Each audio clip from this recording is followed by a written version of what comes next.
Hey folks, Craft Habit today, and I want to talk to you about teeny tiny ball fringe and something that we're seeing everywhere for fall, and that is chokers made with this tiny ball fringe. We have these really great ends here that are compression ends that you can put on the end of ball fringe. I've prepped the end of this by trimming off the last little bit of fluff and putting a little bit of E6000 on my finger and thumb and rolling it together to make that, it's actually kind of a little bit stiff. Getting close there. Yeah. Getting closer. And then that allows me to push that into the crimp. You see how that went in really easily? So what I'm going to do is place an extra little bit of glue on the end of this. I'm going to move really fast so the glue doesn't just go all over the place. Too late. Ah! Glue mess. Okay. And I'm going to jam it in there. Beautiful. That is in there really securely. Honestly, I could not crimp this and it would still stay in there because of the glue once it's dry. But we're not going to do that. We're going to go ahead and crimp it. And so I just smash it down. You can't really see this because I have to hold it so that it won't come out of my hands. But trust me, I'm crimping this down. Can you guys see that? I smashed that down. Yep.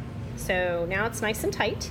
And so that makes the end for this choker. Now, I've used about 12 inches of ball fringe for this choker, and then I'm going to attach some chain by using a jump ring.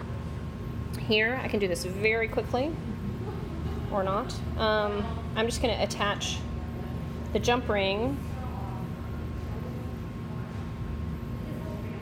to the end of the chain, and because this is a fiber, you can just squish it through. And then the chain hooks on there. Use the second pair of pliers. Close that up. And so then the chain will hang down a little bit lower. The chain's a little bit longer than the 12 inches of ball fringe. You definitely want the chain to be a little longer. I've also seen them where the chain's attached in the middle and it just loops right here. And then also attach a charm in the middle. We have a lot of really great charms here. This one has a really pretty little tree on it. Neon and the super bright, which to me, I always think of neon as a summer color, but I have seen so much neon this year for fall, and I kind of like it. Like the days are getting darker, you know, it feels kind of fun and bright and unexpected. It's a great accent with some fall colors too. Right, definitely, We've got a lot of sort of like burgundy with this neon pink, and it just looks great. It really does. It really does. So, so anyway, I'm going to attach that. Again, when you're attaching through a fiber, you can just kind of pick a spot and put it right in there. And that's the beginnings of a choker. I'm not going to finish it because you guys can figure it out from here, or you can come in and we can help you. So these little ends like this come in gold and silver. What else do we have them in? Rose gold? I think I have like a bronze. A bronze, yeah.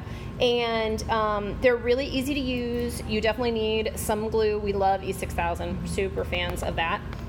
You would need some of the ball fringe, which we have the neon pink. We've got some other really great colors too. There's also a minty green, which I love for fall with browns. I think that's really nice.